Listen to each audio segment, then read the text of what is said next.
Bon matin tout le monde. Merci pour ce premier temps où on est capable de chanter ensemble puis de déclarer des choses qui sont vraies, qui sont justes, qui sont belles. Puis on croit que dire la vérité, connaître la vérité, ça fait une différence énorme. Alors ça fait partie de pourquoi on fait ça.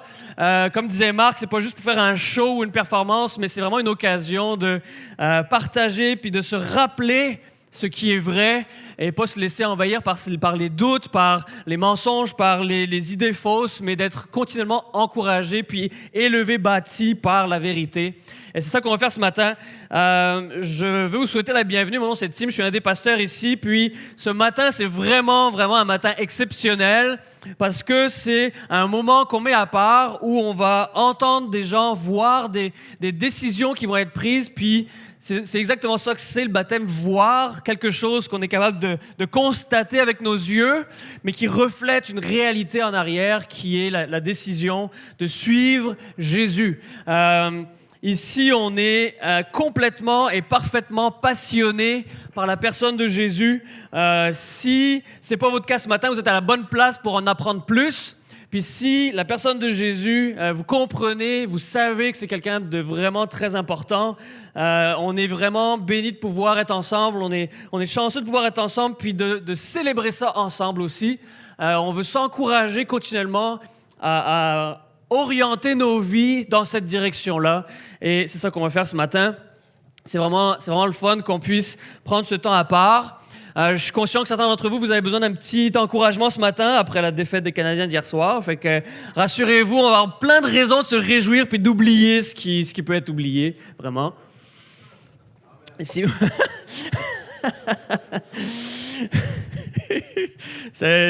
une journée de joie aujourd'hui, ok? Une journée de célébration. Puis on a toutes les raisons du monde de célébrer. Le baptême, c'est une pratique, on va dire, ou une façon de faire qu'on hérite de Jésus lui-même. On a hérité ça de lui. Lui-même, ça a été son héritage qu'il a laissé, sa recommandation qu'il a laissée à l'Église au sens large, à l'Église. Quand on dit l'Église, il y a des expressions locales, comme ce matin, Église 21 Magog, mais l'Église, en réalité, c'est l'ensemble des croyants. Puis ce matin, alors que nous, on est ici, si on ne prend pas en compte le décalage horaire, ce matin, il y a des gens qui font la même chose que nous, qui se réunissent, qui glorifient Dieu, qui veulent en savoir plus sur Jésus dans tous les coins du monde, que ce soit en Amérique du Nord, en Europe, en Asie, en Afrique, dans les pays même où c'est pas légal de croire en Jésus. Il y a des gens ce matin qui se réunissent pour adorer Jésus-Christ, puis rendre la gloire à Dieu. Puis ça, c'est de ça dont on fait partie. Puis on veut en être conscient. On n'est pas juste en train de faire quelque chose de local, faire quelque chose à nous autres dans notre coin avec une saveur où c'est simplement notre héritage occidental. Il y a des gens qui sont en train de rendre gloire à Dieu ce matin même sur la surface du globe au complet, puis on fait partie de ça. On veut en prendre conscience, puis c'est vraiment un sujet de joie puis d'encouragement. On fait partie d'un mouvement qui se retrouve dans tous les pays du monde ce matin. Est-ce que vous croyez ça? Hey, dans tous les pays du monde ce matin, il y a des gens qui disent gloire à Dieu. Jésus-Christ est la personne la plus incroyable qui soit. Puis on fait partie de cette église-là. On fait partie de ce mouvement-là. Ce matin, évidemment, on va parler des baptêmes. Puis mon but, c'est premièrement qu'on puisse avoir une compréhension de ce que c'est le baptême, à quoi ça sert, à quoi ça ressemble, pourquoi est-ce que quelqu'un déciderait de se faire baptiser. On va lire dans la Bible un passage qui nous parle du baptême. Après ça, on va entendre le témoignage de quelqu'un qui va nous raconter un petit peu son parcours de vie à travers une vidéo qui illustre la raison justement en arrière, la décision de suivre Jésus. Et puis ce matin, il va y avoir des gens qui vont démontrer publiquement leur engagement à suivre Jésus en allant se faire baptiser eux-mêmes. Alors c'est ça le programme de ce matin. J'espère que vous allez être avec moi tout le long. Ça va pas être très très long ce qu'on fait ce matin, contrairement à d'autres matins. Ce matin, c'est un peu plus entrecoupé, fait que je suis sûr que ça va être assez dynamique pour que vous puissiez suivre du début à la fin. Et puis, on va commencer en lisant un passage qui se trouve dans le livre de Actes. J'ai besoin de tousser une seconde.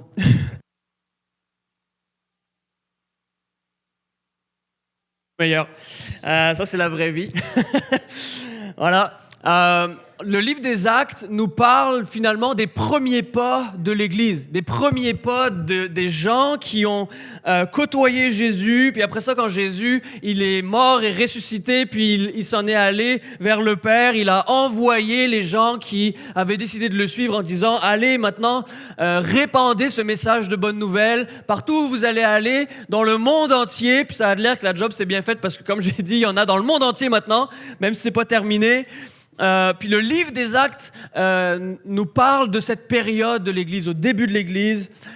Puis c'est un livre qui est vraiment encourageant parce que ça nous parle de réalité, de vraies personnes, des gens qui vivent différentes expériences, qui parlent de Jésus, qui partagent leur foi, ce qu'ils croient et les conséquences de ça. Puis le livre des Actes est rempli de circonstances puis de contextes où on voit l'Église, c'est-à-dire les gens qui croient en Jésus, qui font ce que Jésus leur a demandé, c'est-à-dire que partout où ils vont, ils parlent de la bonne nouvelle qu'on peut être réconcilié avec Dieu, puis il se passe des choses extraordinaires en conséquence de ça.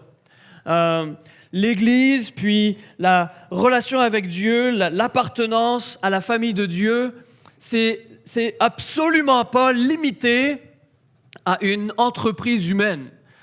C'est Dieu qui est en train d'agir à travers l'Église, à travers sa famille, à travers ses enfants, à travers le mouvement d'Église. Dieu agit à travers ça. Puis le livre des Actes nous montre tout un tas de circonstances où les gens font quelque chose, mais Dieu arrive par derrière, puis fait quelque chose d'extraordinaire par la suite. Et nous, on continue ça aujourd'hui. Ce qu'on fait aujourd'hui n'est pas limité par nos capacités à nous, ne repose pas sur notre aptitude à faire une chose ou une autre. Ce qu'on fait aujourd'hui, c'est simplement ouvrir les portes, mettre la table pour que Dieu agisse. C'est ça qu'on veut faire, puis c'est ça qu'on va faire ce matin aussi. J'aimerais qu'on commence en lisant un passage qui se trouve dans le livre des Actes, donc comme je disais, Acte 8, et qui nous raconte une rencontre entre deux personnes.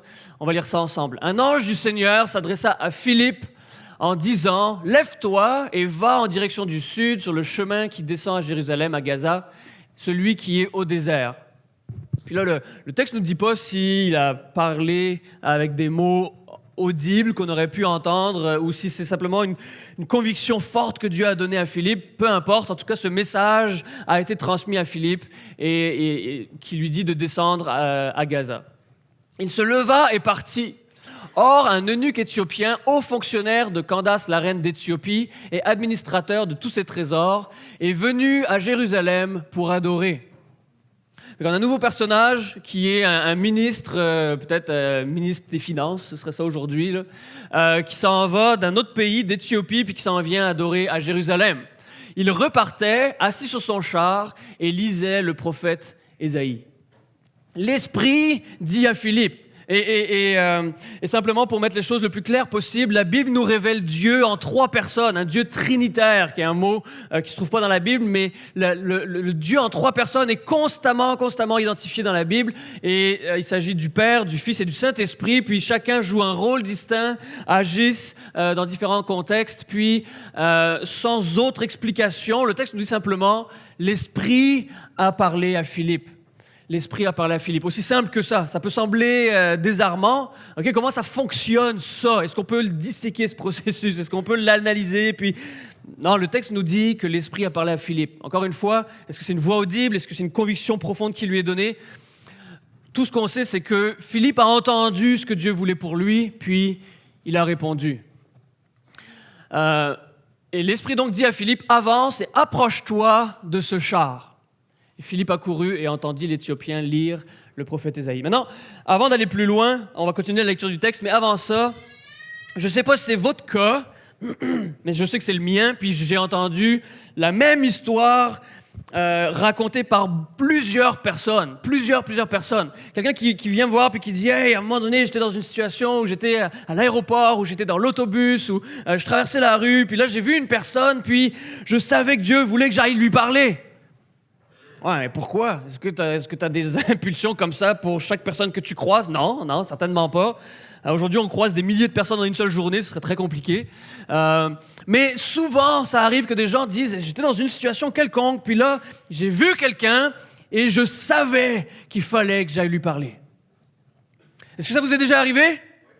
Oui, et je suis content d'entendre oui, parce que je sais que Dieu fait ça. Dieu nous donne une conviction profonde, Dieu nous parle, puis nous dit d'une manière qu'on est capable de le comprendre, et il s'y prend de différentes manières avec les différentes personnes, mais Dieu est en train de parler à son peuple, est en train de parler à l'Église, puis de diriger de cette manière-là, puis de la même manière que l'Esprit a parlé à Philippe, bien souvent, l'Esprit nous parle à nous aussi, puis il dit « Va voir cette personne-là ». Et là, il se passe deux choses, potentiellement. La première, c'est que notre réaction, ce serait de dire, ben là, voyons donc, c'est quoi le rapport? Comment ça, je vais aller voir quelqu'un que je connais pas, l'aborder, puis qu'est-ce qu'elle va penser de moi, cette personne-là? C'est vraiment bizarre, puis est-ce qu'elle va se sentir comme agressée ou envahie dans son espace personnel, puis je vais lui dire quoi, tu sais, je sais pas quoi lui dire, je sais juste qu'il faut que je lui parle, mais je sais pas quoi lui dire, fait que c'est encore plus bizarre, puis on commence à rationaliser quelque chose qui est au-delà de la logique humaine ou au-delà de la dynamique normale de la vie. Puis on est en train de rationaliser avec Dieu qui nous dit « Je t'ai emmené ici pour que tu ailles là. Je t'ai emmené ici pour que tu rencontres cette personne-là. Je suis en train de faire quelque chose, puis je voudrais que tu le fasses avec moi. Je t'emmène avec moi dans ce que je suis en train d'accomplir. » Puis cette salle ici est remplie de gens qui ont expérimenté ça. Et on n'est pas tous des lunatiques en manque de pilules, là. C'est pas ça le point, c'est que Dieu nous parle. Dieu parle aujourd'hui. Est-ce que tu crois que Dieu parle aujourd'hui encore? Est-ce que tu crois que Dieu te parle? Parce qu'il a un plan comme il avait un plan pour Philippe. Il a dit à Philippe, ce gars-là, là-bas, je ne sais pas s'il lui a dit d'avance, c'était le ministre des Finances, parce que peut-être ça aurait mis une petite angoisse, là, mais il a dit à Philippe, va voir ce gars-là. J'ai quelque chose de prévu. J'ai un plan, j'ai quelque chose qui est en marche, puis je voudrais que tu participes. Et on peut résister à la direction de Dieu. On est capable de faire ça. Et d'ailleurs, c'est incroyable quand on lit la Bible. Moi, à un moment donné, c'est pas moi qui l'ai réalisé par moi-même. Je sais pas si j'étais peut-être pas assez sage pour ça, mais à un moment donné, quelqu'un m'a pointé une vérité incroyable dans la Bible. Dieu, puis même quand Jésus était là, Dieu commande la création au complet, puis il dit à un arbre, toi, t'es un arbre qui porte pas de fruits, fait que je veux que tu dessèches. Puis l'arbre, boum, il dessèche. Okay, là, c'est impressionnant, là. Jésus, il se tient sur le bout du bateau devant la tempête. Je sais pas si vous avez déjà été dans une tempête dans l'océan. Moi, quand j'étais jeune, j'habitais proche de la mer, puis j'étais dans un camp de vacances où on faisait de la voile dans des petits bateaux à voile grands comme ça, là. Okay? Mais l'eau était dehors, logiquement. Si elle est dehors, c'est qu'il y a un problème. Puis, quand la mer est déchaînée, ça, c'est impressionnant. Il n'y a pas grand-chose dans ma vie que j'ai vu aussi impressionnant que ça. Puis là, Jésus, sur le bord du bateau, puis il dit à la tempête, c'est fini la tempête, là, maintenant on veut de l'eau plate, puis l'eau se calme, puis ça devient comme une flaque d'huile. Jésus parle, puis tout suit, tout écoute, puis tout est soumis à la parole de Dieu, à une exception près. L'homme est capable de résister à l'appel de Dieu. Et c'est incroyable, mais Dieu nous a donné cette liberté, cette capacité de dire oui, je vais te suivre, ou non, je vais pas te suivre. Et on est capable de se rebeller puis de tourner le dos à Dieu, ou bien on peut choisir de dire oui, je veux te suivre dans ce que tu fais.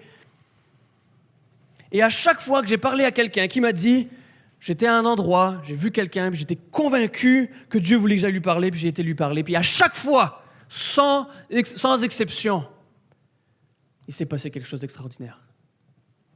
Et la personne va voir l'autre personne qui est de l'autre bord de la rue ou à côté dans l'arrêt d'autobus ou peu importe, puis ça se passe plus ou moins toujours de la même manière, ou peut-être pas, en tout cas ça se passe souvent de cette manière-là. La personne vient voir l'autre puis dit « Écoute, je sais pas vraiment pourquoi, mais j'étais convaincu qu'il fallait que je vienne venir te voir, il fallait que je vienne te parler. » Puis là, la personne s'ouvre puis dit « Écoute, je sais pas pourquoi t'es là, mais honnêtement, comme j'ai plus rien dans ma vie, j'ai plus qu'un espoir, je m'en allais m'enlever la vie, puis là t'es arrivé. » Puis j'avais pas prévu ça, là. Ou n'importe quelle autre situation où la personne a été amenée pour rencontrer quelqu'un qui avait besoin d'être rencontré. Et c'est la même situation ici avec Philippe et le ministre éthiopien, où finalement, Dieu a orchestré une rencontre, où il a dirigé Philippe par l'Esprit, puis on va le voir juste après, il dirige l'Éthiopien par la parole de Dieu, par la Bible. Il est en train de lire un passage biblique, puis Dieu, sans qu'on le sache, sans que personne n'aurait pu le prédire d'avance ou l'annoncer, Dieu a organisé une rencontre entre deux personnes. Il y a une vérité qui est très claire dans ce passage, c'est que Dieu veut te parler. Dieu veut te parler aujourd'hui encore. On est en 2017 dans une société ultra cartésienne, cérébrale, etc. Mais il y a une chose qui est certaine, si ce livre est vrai, c'est qu'aujourd'hui, Dieu veut te parler. Peut-être il veut te parler parce qu'il veut te rencontrer. Peut-être pour la première fois, il veut que tu saches qu'il est là, qu'il s'intéresse à toi, qu'il se préoccupe de toi. Peut-être Dieu veut te parler parce qu'il veut t'utiliser pour parler à quelqu'un, pour rentrer dans la vie de quelqu'un, pour participer à quelque chose qu'il est déjà en train de faire dans la vie de quelqu'un. Mais il y a une chose qui est sûre, c'est que Dieu veut te parler. Dieu parle encore aujourd'hui. Et donc, Philippe s'avance vers l'Éthiopien qui est en train de lire le livre d'Ésaïe, qui se trouve à peu près au milieu de nos Bibles aujourd'hui. Il lui dit, « Comprends-tu ce que tu lis ?» L'homme répondit, « Comment le pourrais-je si personne ne me l'explique ?» Et il invita Philippe à monter et s'asseoir avec lui dans le chariot. Le passage de l'Écriture qu'il lisait était celui-ci. Il a été conduit comme une brebis à l'abattoir et pareil à un agneau muet devant celui qui le tend. Il n'ouvre pas la bouche. Dans son humiliation, la justice lui a été refusée. Et sa génération, qui en parlera ? En effet, sa vie a été supprimée de la terre. Donc là, c'est le passage que l'Éthiopien a lu dans le livre d'Ésaïe avec Philippe à côté. Et l'eunuque dit à Philippe, « Je t'en prie, à propos de qui le prophète dit-il cela ? Est-ce à propos de lui-même ou de quelqu'un d'autre ?» Et ce passage, qui est dans Ésaïe 53, décrit quelqu'un d'incroyable, quelqu'un d'extraordinaire. Imaginez là si vous vous asseyez dans un endroit puis quelqu'un vient près de vous puis qui vous dit simplement « J'aimerais ça te parler de quelqu'un ». Puis là, il commence à vous décrire une personne qui a des qualités incroyables, qui démontre un désir de mettre les autres en premier, qui subit des injustices pour préserver d'autres personnes, qui met les autres en premier, qui est capable de prendre la punition puis la condamnation d'une autre personne dans le but que cette personne-là soit délivrée, qui démontre un caractère exceptionnel qui est dénué de fautes, dénué de méchanceté, dénué de malice, dénué de la volonté de faire le mal, qui n'a pas d'égoïsme, qui se mettrait en premier, mais qui au contraire donne sa place pour l'autre systématiquement. Puis à la fin du récit, cette personne-là subit la punition ultime dans le but de délivrer les autres. Sûrement que dans ce scénario-là, tu serais assis sur la chaise puis que tu dirais « Waouh, quelle personne incroyable! C'est qui? C'est qui cette personne-là? » Et là, Philippe voit bien que l'Éthiopien est en train de lire ce récit et il pose une question incroyable. Il dit, j'ai lu le passage, j'ai vu le caractère extraordinaire de cette personne, j'ai vu une valeur morale, puis une capacité de subir, de se sacrifier pour les autres. Je découvre dans cette personne quelque chose de précieux que j'ai vu nulle part ailleurs. De qui il s'agit?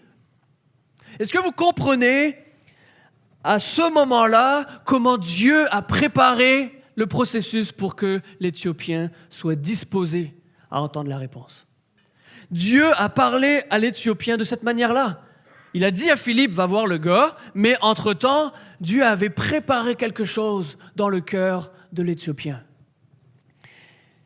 Et dans cette rencontre orchestrée divinement, il y a quelque chose qui est en train de se passer.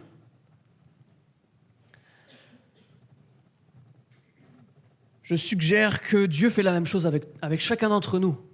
Dieu nous parle, Dieu nous sème quelque chose dans notre pensée, sème quelque chose dans notre esprit, dans le but de nous amener quelque part.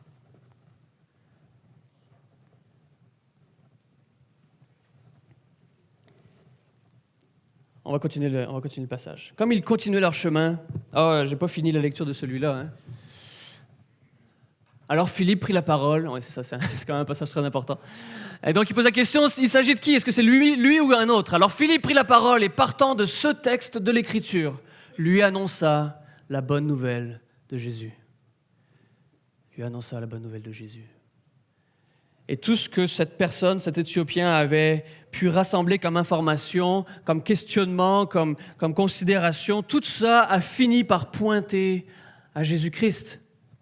Et Philippe peut maintenant lui expliquer de qui il s'agit et de lui parler de Jésus parce que tous ces antécédents-là, tout ce build-up a été créé dans le cœur de l'Éthiopien pour qu'il soit prêt à entendre la bonne nouvelle de Jésus-Christ.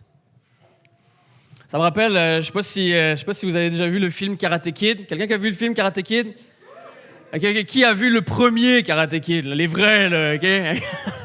C'est pas vrai. Mais là, dans le film, ce qui est vraiment intéressant, c'est que le jeune, il apprend des choses super bizarres, OK? Je vais parler du plus récent parce que je veux être inclusif avec les plus jeunes, puis je vous méprise pas du tout. Là, il apprend des choses super bizarres. Il apprend à accrocher son manteau, puis à décrocher son manteau, puis à le mettre sur le dos, puis à le raccrocher, puis à le dropper, puis à le raccrocher. Puis le gars, il est comme, OK, ça sert à quoi? À quoi ça rime tout ça? Puis là, longtemps après, il découvre que tout ce temps-là, ce qu'il a vécu, puis ce à travers quoi il est passé, servait à quelque chose de plus grand, de plus important, puis de beaucoup plus grande valeur que juste être capable d'accrocher un manteau sur un porte-manteau. Est-ce que ça se peut que dans ta vie, il y ait quelque chose comme ça qui se soit passé?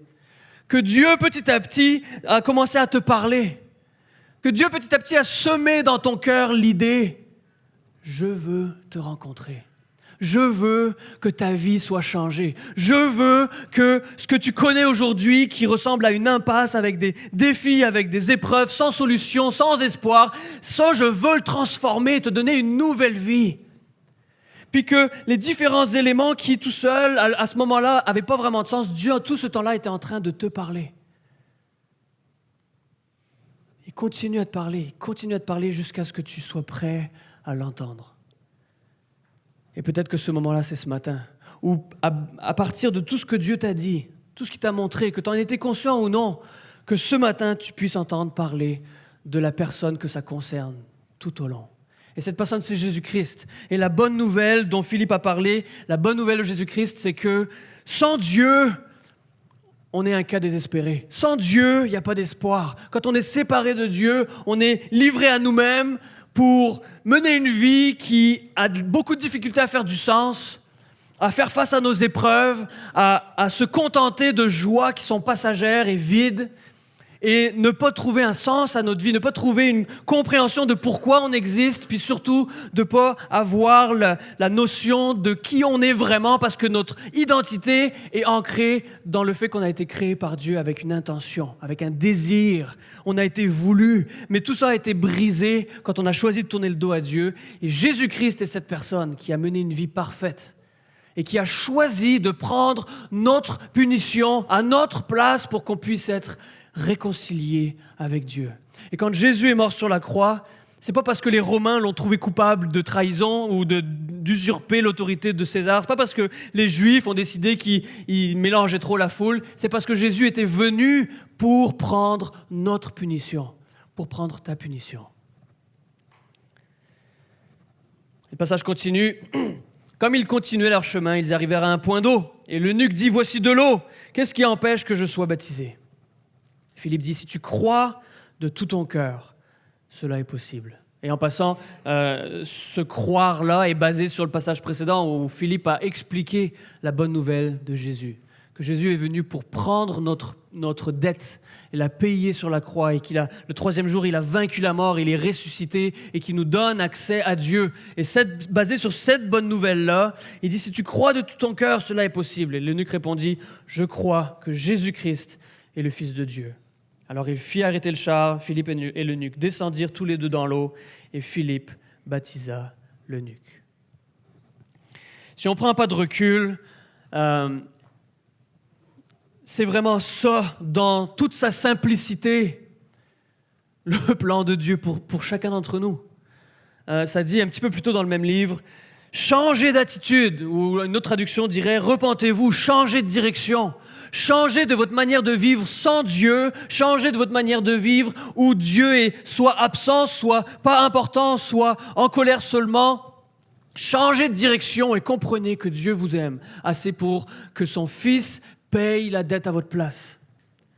Il dit, changez d'attitude et que chacun de vous soit baptisé au nom de Jésus-Christ pour le pardon de vos péchés et vous recevrez le don du Saint-Esprit. Ça, c'est le plan de Dieu pour chacun de nous ce matin, ici même. Qu'on puisse changer d'attitude devant Dieu, qu'on soit baptisé au nom de Jésus, que nos péchés soient pardonnés, que nos fautes vis-à-vis de Dieu, que notre rébellion vis-à-vis de Dieu soit pardonnée et qu'on reçoive le don du Saint-Esprit. Et le don du Saint-Esprit, c'est que quand on est transformé de cette manière-là, quand Dieu nous accueille dans sa famille, quand on n'est plus ennemi mais enfant de Dieu, à ce moment-là, Dieu dit « Je viens habiter en vous, mon esprit vient habiter en vous ». Et on devient une nouvelle personne, avec une nouvelle vision des choses, avec une nouvelle perception de la vie, avec une nouvelle passion, avec un nouveau but. Et tout ça vient avec le don du Saint-Esprit qui nous est donné quand on choisit de croire que Jésus est vraiment le Fils de Dieu et qu'il a vraiment donné sa vie pour chacun d'entre nous. Est-ce que Dieu t'a parlé? La question n'est pas « est-ce que Dieu t'a parlé ?» c'est « est-ce que tu as entendu ce que Dieu a voulu te dire? Est-ce que tu entends que Dieu te dit ce matin, je veux te rencontrer, je veux que tes péchés soient pardonnés, je veux que ta dette soit enlevée, je veux que tu places ta confiance en Jésus et non pas en toi-même pour te sauver, que tu reçoives mon esprit et qu'on soit réconciliés ensemble. Ça, c'est la vie que Dieu en réserve pour chacun d'entre nous. C'est la vie que Dieu veut pour toi, pour chacun d'entre nous ce matin. Et c'est ça le plan de Dieu. Changez d'attitude et que chacun de vous soit baptisé au nom de Jésus-Christ pour le pardon de vos péchés et vous recevrez le don du Saint-Esprit. La vie nouvelle avec Dieu commence par croire en Jésus et ensuite te faire baptiser. Et c'est aussi simple que ça, que le passage qu'on vient de lire à l'instant. C'est pas plus compliqué, ça prend pas différentes étapes, ça prend pas un cours, ça prend pas rien d'autre que si tu crois en Jésus ce matin, tu peux être baptisé. J'aimerais inviter le band à s'avancer, à venir sur le stage avec moi. C'est aussi simple que ça. Et ce matin, on a des gens qui déjà ont choisi de prendre cette décision et de dire « Oui, moi je crois en Jésus et ensuite je veux me faire baptiser ». Si c'est ton cas ce matin, je t'inviterai à te lever aussi. Si tu as pris la décision de te faire baptiser aujourd'hui, tu peux te lever maintenant, puis aller en arrière ici. Il y a quelqu'un qui va t'accueillir derrière le rideau. Si tu as déjà pris cette décision. Si ce matin, tu entends Dieu qui te parle, puis qui te dit « Je veux te rencontrer, je veux te donner cette nouvelle vie, je veux te donner le pardon pour tes fautes, je veux te donner la vie en Jésus-Christ. » Si ce matin, Dieu est en train de te parler, puis te dit ceci, mais tu peux être baptisé ce matin aussi. On a déjà prévu tout ce que tu peux avoir besoin. On a un échange parce que le baptême se fait plonger dans l'eau. On a un rechange à te donner si tu veux être baptisé ce matin. Il y a des gens qui vont t'accompagner pour discuter avec toi, puis faire un peu comme Philippe avec le ministre, juste valider pourquoi tu veux te faire baptiser, puis t'accompagner là-dedans. Si ce matin, tu veux te faire baptiser, tu peux être baptisé ce matin. La vie nouvelle avec Dieu commence par croire en Jésus et ensuite te faire baptiser. Si tu veux rentrer dans ce chemin, si tu veux écouter la voix de Dieu qui te parle, si tu veux le suivre et lui obéir, si tu veux dire oui, je veux maintenant mettre ma confiance en toi, je veux maintenant commencer une nouvelle vie, je veux maintenant t'appartenir. Alors tu peux témoigner de cette décision ce matin même et te faire baptiser. C'est ton cas ce matin. Si tu dis « Ok, j'avais pas prévu ça », ou peut-être c'est quelque chose qui est dans ta tête depuis longtemps, peu importe, ce matin même, tu peux être baptisé. Puis si c'est ton cas ce matin, je t'invite à te lever, aller en arrière. Il y a Sarah qui est juste en arrière ici, qui va t'accueillir puis qui va t'accompagner. Si ce matin, tu veux être baptisé, je t'invite simplement à te lever, puis d'aller en arrière rencontrer Sarah. Maintenant, on va regarder une vidéo d'un gars qui s'appelle Oa, qui va nous raconter son témoignage. Pendant le témoignage, si Dieu te parle, tu peux te lever, aller en arrière, puis te préparer à te faire baptiser. C'est pas plus compliqué que ça. C'est aussi simple que simplement dire « Je choisis de suivre Dieu et je veux être baptisé ». La vie nouvelle commence par croire en Dieu, croire en Jésus et être baptisé. Et Dieu dit « Tes péchés seront pardonnés, l'Esprit va t'être donné » et c'est une vie nouvelle qui commence pour toi à partir de là. Le baptême sauve pas. Le baptême, c'est pas la transformation. C'est simplement une démonstration physique de la décision que tu prends ce matin. Croire en Jésus, c'est ça qui change une vie. Dire « Je me confie maintenant en Jésus » et non plus en moi-même, c'est ça qui transforme une vie. Et si c'est ton cas ce matin, tu peux dire « C'est la décision que je veux prendre, puis je veux le montrer aussi. » C'est une décision publique et tu peux être baptisé. tout au long de la vidéo du témoignage, si tu crois en Jésus et que tu veux être baptisé, tu peux simplement te lever et te rendre en arrière pour aller et discuter avec quelqu'un à propos de cette décision. Sans plus tarder, je vais laisser la place au témoignage. On va écouter ce témoignage, puis ensuite aussi un court partage de quelqu'un qui va être baptisé ce matin. Alors je vous invite à rester puis écouter ce beau témoignage de comment Dieu change des vies aujourd'hui encore.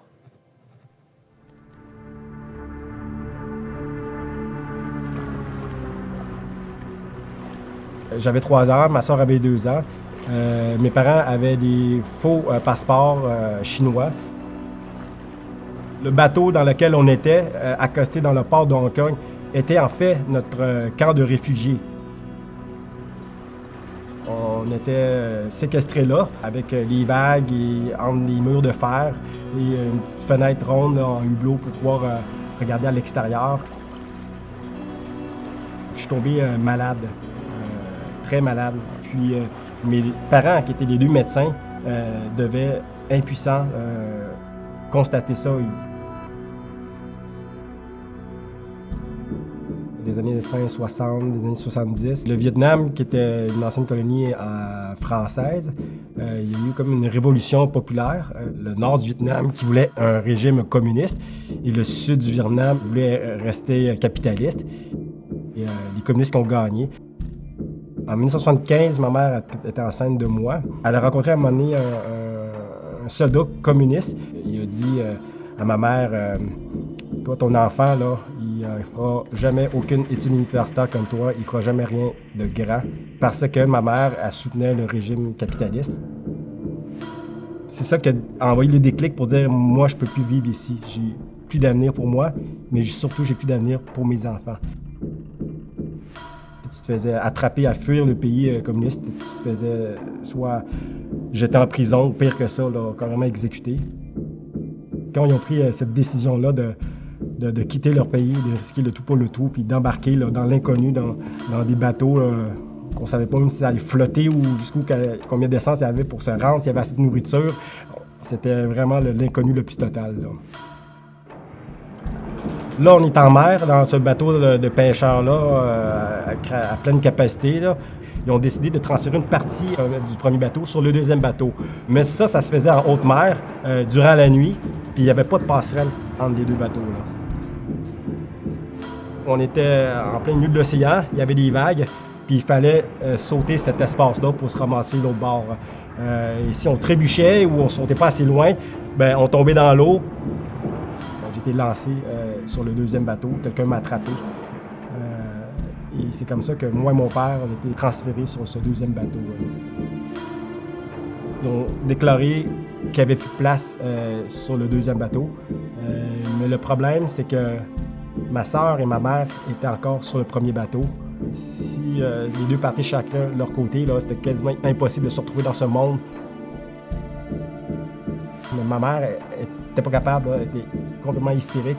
Et dans un geste vraiment de désespoir, elle a pris tous ses avoirs, tout son argent, et elle l'a mis dans les mains d'une des personnes en charge du premier bateau. Puis il s'est souvenu qu'il y avait finalement 2 autres places disponibles. Et c'est comme ça que ma mère et ma sœur ont été lancées sur le deuxième bateau pour rejoindre mon père et moi. Durant le séjour sur le bateau, je suis tombé malade, très malade. J'avais de la grosse fièvre, puis je grelottais, puis mes forces diminuaient de jour en jour. J'étais rendu à un point tellement malade que j'ai fait un arrêt cardio-respiratoire. J'ai arrêté de respirer et j'avais plus de pouls.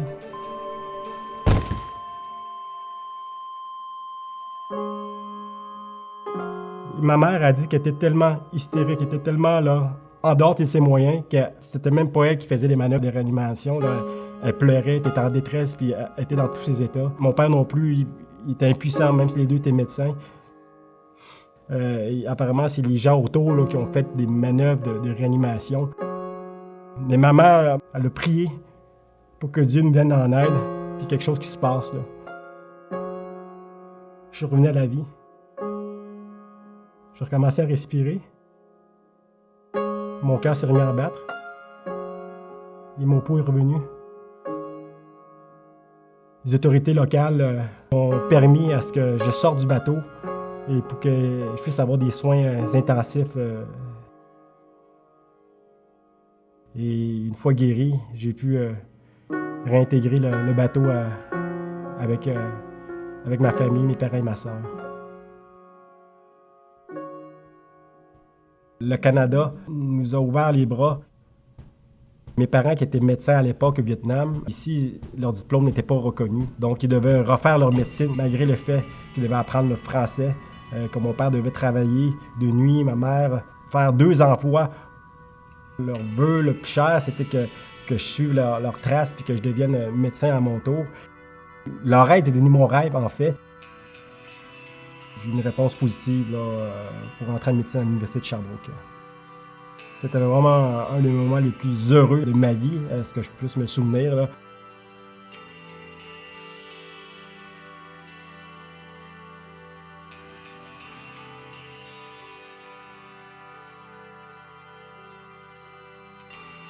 J'ai déjà pensé que pour être heureux, là, il fallait que je réussisse à rentrer en médecine. Et puis, quand je suis rentré en médecine, je me suis rendu compte que je n'étais pas si heureux que ça. J'ai déjà pensé que c'était, cardiologue, en me mariant, trouver la femme de ma vie, avoir des enfants, avoir une maison, une voiture, un bateau de pêche, que je serais heureux.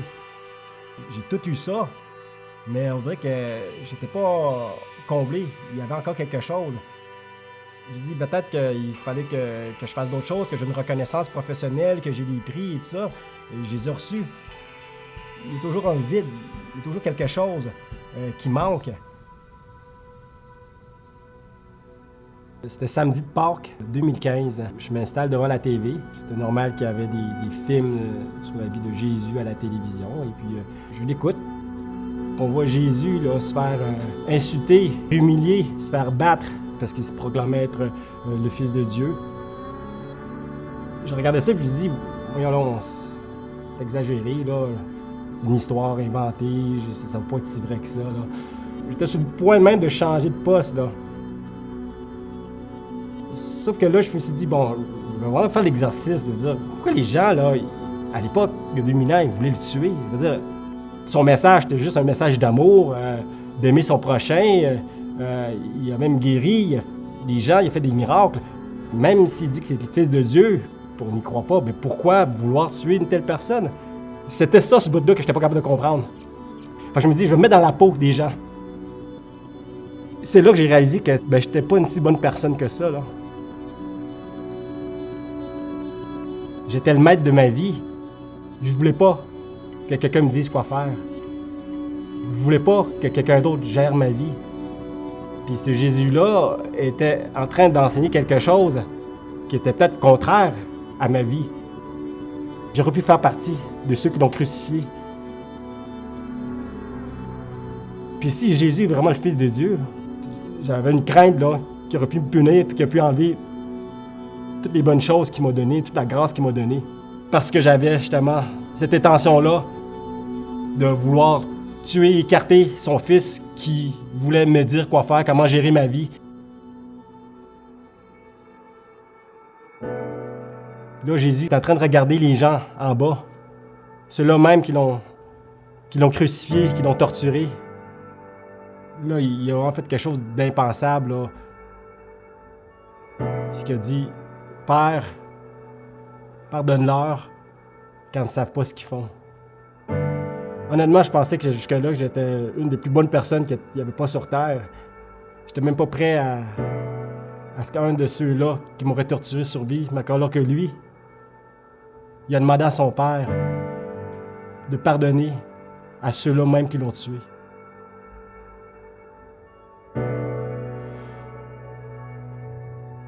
Ça, c'était le plus grand geste d'amour qui puisse exister, que j'ai pu voir de ma vie. Là.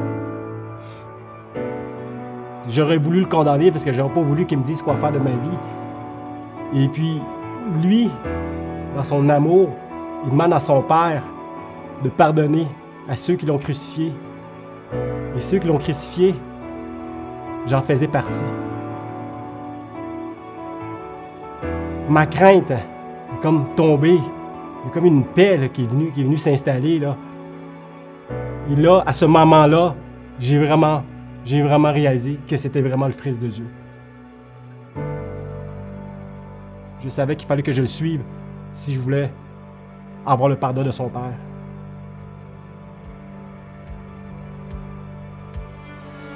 J'ai réalisé que le plaisir, c'est vraiment quelque chose juste de physique, de neurotransmetteur, de matériel. Alors que le bonheur, ça, la science n'a pas réussi à l'expliquer encore. La science n'a pas réussi à trouver la recette du bonheur. Parce que le bonheur, c'est vraiment quelque chose de spirituel. Et puis moi, le bonheur, j'ai trouvé quand j'ai réalisé que c'est Jésus, là, ce qu'il a fait pour moi à la croix. C'est ça qui est le bonheur pour moi.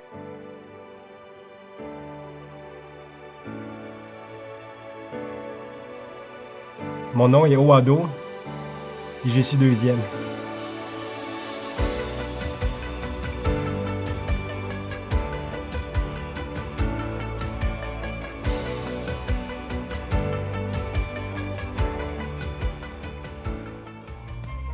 Je m'appelle Sonia et je viens de Mégoy.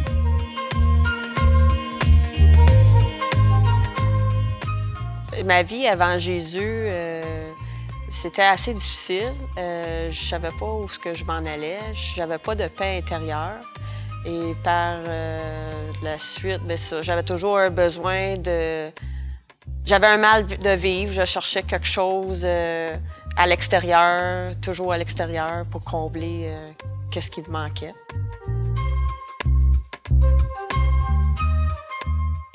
Moi, qu'est-ce qui m'a porté à me tourner vers Jésus, c'est la souffrance. J'étais tannée de souffrir. Je me suis mis à prier. Dans le fond, les circonstances ont fait qu'à un moment donné, on cherche quelque chose pour à s'accrocher. Et il y a des amis, des gens qui m'ont emmené vers la spiritualité. Je me suis accrochée à Jésus, la prière. Alors, dans le fond, la foi m'a fait en sorte me libère et m'aide à trouver une paix intérieure.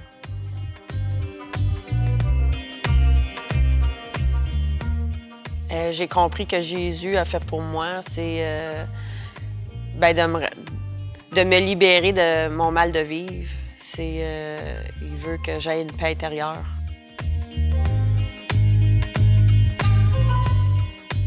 Moi, je veux me faire baptiser parce que je veux avoir une nouvelle vie. Je veux plus être dans le péché. Je veux me sentir libre et je veux être habité par l'Esprit Saint.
Que Jésus est mort pour tes péchés, puis que par sa résurrection, il te donne la vie. Oui, je le crois.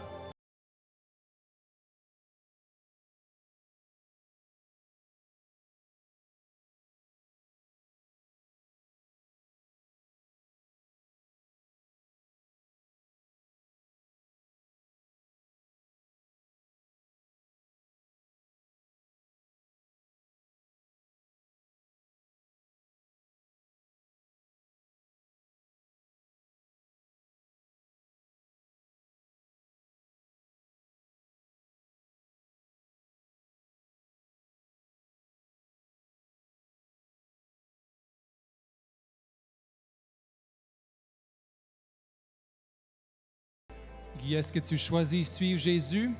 Par la grâce de Dieu, est-ce que tu veux suivre Jésus tous les jours de ta vie? Oui, je veux le suivre tous les jours de ma vie. Alors, sur la profession de ta foi, je te baptise au nom du Père, du Fils et du Saint-Esprit.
Crois-tu que Jésus est mort à la croix pour toi? Oui, Crois-tu qu'il est Fils de Dieu et qu'il a pris sur lui la dette de ton péché? oui, même si c'est dur à croire. Veux-tu le suivre de tout ton cœur, de toute ta force, toute ta pensée? Veux-tu lui obéir? Oui, Et sur ta profession de foi, je te baptise au nom du Père, du Fils et du Saint-Esprit.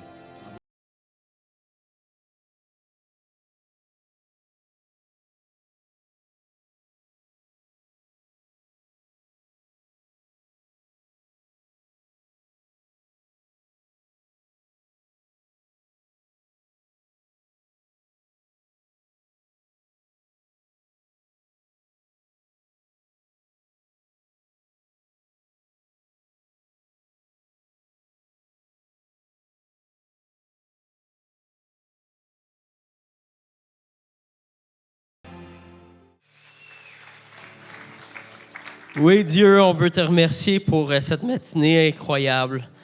C'est toujours extraordinaire de voir des vies être transformées. On sait que la transformation, ça se passe pas le moment nécessairement où ils sont plongés, mais c'est le premier pas que tu demandes à celui qui croit en toi, de enterrer sous l'eau leur vie passée, enterrer sous l'eau le désir de vouloir vivre notre vie à notre façon, à faire à notre tête, d'être notre propre Dieu. De laisser derrière nos blessures, de laisser sous l'eau le mal qui nous a été fait, puis aussi le mal que nous-mêmes on a fait aux autres. Merci que tu nous purifies. Merci que tu nous débarrasses de tout le mal qu'on a pu faire, que tu nous enlèves toute notre culpabilité, que tu nous enlèves toute notre honte. Merci que tu nous purifies, que tu nous laves de tout ça, que tu enlèves tout ça de sur nos épaules. Merci que tu nous permets de sortir de l'eau, purifiés par toi, avec une conscience pure, avec une nouvelle paix qui nous remplit. Merci que tu nous permets de vivre une vie nouvelle, une vie où on ne cherche plus à juste plaire à nous-mêmes puis de poursuivre notre propre voie, mais une vie nouvelle où on peut regarder à toi, qu'on peut regarder les yeux vers les cieux, les yeux dans les airs, la tête haute, pas pleine de prétention par rapport à nous-mêmes, mais la tête haute parce que tu nous redonnes notre valeur, tu nous redonnes notre raison de vivre, tu nous donnes une nouvelle raison de vivre, qui est de t'aimer toi, de te découvrir, de redécouvrir la vie, d'aimer notre prochain, de pouvoir transmettre ton amour partout autour de nous, partout où ce que tu nous envoies pour transformer ce monde, transformer ce pays.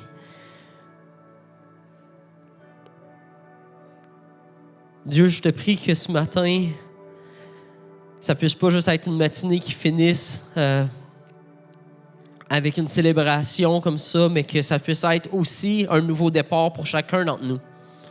Que chacun d'entre nous, tu puisses avoir déposé quelque chose de nouveau dans notre cœur. Une nouvelle reconnaissance envers toi. Une nouvelle réalisation que tu es là.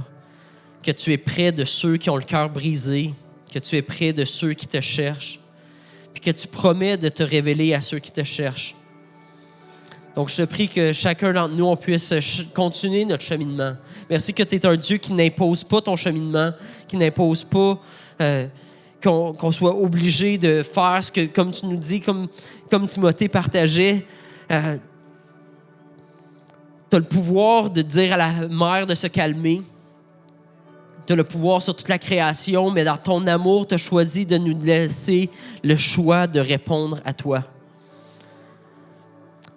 ou de te résister. Puis je te prie que ce matin, nos cœurs puissent être de plus en plus malléables entre tes mains. Qu'on puisse être tanné d'une vie où ce qu'on te tient tête, où ce qu'on veut rien savoir de toi, mais qu'on puisse avoir une vie qui est de plus en plus malléable entre tes mains, où ce qu'on veut apprendre à te connaître, qu'on veut découvrir la nouvelle vie en toi. Puis que tu transformes nos journées, que tu transformes nos pensées, que tu transformes nos cœurs, que tu transformes nos désirs. Merci que cette Église, puis les d'autres églises aussi, sont un témoignage du travail que tu fais dans la vie des gens, de comment que tu nous amènes à découvrir des nouveaux désirs, des nouvelles passions qui sont d'apporter l'amour, la paix, la joie autour de nous, puis de vivre pour celui qui nous a donné la vie, Jésus-Christ. On veut dire qu'on t'aime. Amen.